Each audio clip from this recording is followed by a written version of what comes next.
Germany के शहर Hamburg के मरकजी रेलवे स्टेशन पर एक चाकू बरदार खातून के हमले में कम से कम 12 अफराद जख्मी हो गए, जिनमें से 6 की हालत तशवीशनाक बताई जा रही है। पुलिस ने 39 साला खातून हमलावर को मौके पर ही गिरफ्तार कर लिया।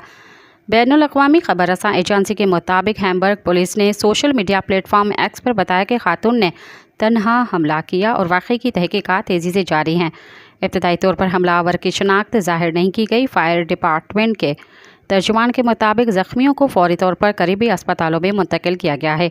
जर्मन मीडिया ने बाज़ इत्तलात में कहा है कि शदीद ज़ख्मियों की तादाद कम है। हमले के बाद जर्मन रेलवे कंपनी डॉन्चे बान ने बताया कि स्टेशन के 4 प्लेटफार्म्स आर्जी तौर पर बंद कर दिए गए हैं, जिससे मुसाफिरों को मुश्किलात का सामना है। जर्मनी में हालिया महीनों में से पुरतशद्दुद हमलों में सिक्योरिटी खदशात को बढ़ा दिया गया है। इतवार के रोज़ भी बेलफील्ड शहर के एक बार में चाकू हमले में 4 अफराद जख्मी हुए थे, जिसके बाद हमलावर की इंतहा पसंद ख़यालत के शुबहे पर वफाकी इस्तग़ासा ने तफ्तीश शुरू कर दी है। सब्सक्राइब कयो अवामी न्यूज़ HD के ताज़ा तरीन ख़बरुन ला ॾिसंदा रहो अवामी न्यूज़ HD।